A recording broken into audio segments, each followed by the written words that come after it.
10% ক্ষতি, 5% লাভ এবং 45 টাকা, এই তিনটি তথ্য দিয়েই কি 5 সেকেন্ডে ক্রয় মূল্য বের করতে পারবেন?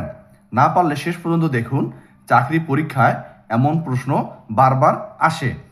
একটি ঘড়ি 10% ক্ষতিতে বিক্রয় করা হলো, বিক্রয় মূল্য 45 টাকা বেশি হলে 5% লাভ হতো, ঘড়িটির ক্রয় মূল্য কত? এই কোশ্চেনের কনসেপ্ট হচ্ছে, কোশ্চেনে যদি লাভ বা ক্ষতি দুটোই থাকে তাহলে আমরা কি করব? সর্বপ্রথম লাভ এবং ক্ষতিকে কি করব? যোগ করব। তাহলে 10 এবং 5 যোগ করলে হবে 15%। পার্সেন্টেজ সবসময় যাবে হচ্ছে নিচে, এই 15%-এর মানটাই হচ্ছে 45। তাহলে পার্সেন্টেজ ভ্যালু যাবে নিচে, টাকার ভ্যালুটা যাবে হচ্ছে উপরে।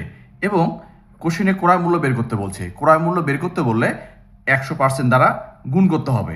100% দ্বারা গুণ করলেই ক্রয় মূল্য পাওয়া যাবে।